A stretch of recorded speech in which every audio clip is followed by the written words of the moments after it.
Proses awal mudah.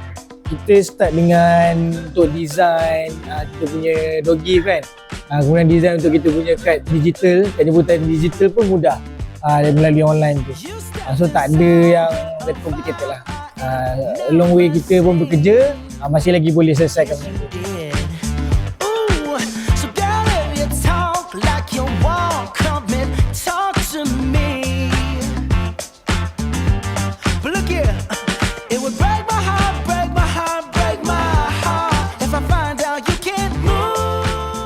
It's a classic venue, a very traditional one, and yang for me saya tak pernah lagi jumpa dekat KL lagi lah. Maybe I haven't encountered, tapi to experience it myself is a good thing. Dia senang, konsep dia klasik.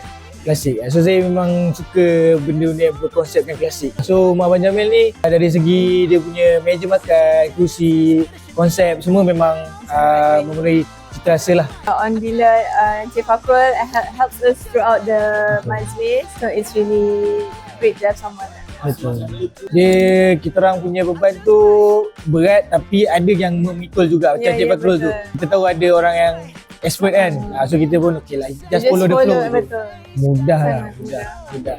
Dia first kita berjumpa di Rumah Abang Jamil Ipoh ni, kita sekali brief je. Kita dah faham dah. Kemudian ada masa dalam satu hari tu untuk kita buat preparation, dan hari ni hari kejadian pun tak ada yang betul-betul fully briefing, tapi kita masih lagi boleh buat lah. Sebab flow pun mudah. Akan recommend lah. Pertama, konsep klasik. Yang kedua, saya bagi servis. Servis tu, kalau kawan-kawan saya pun memang majoriti dia busy.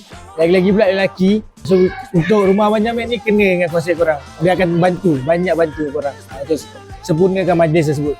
Yang ketiga, food lah. Food, makanan lah. Makanan kita kadang-kadang tak payah fikir dah. Sebab dia dah include dengan kita punya package kan. So, kita tak payah fikir. Just fikir mana yang nak top up tu je. Saya 4.5 lah. Ingat kenduri, ingat Rumah Abang Jamil.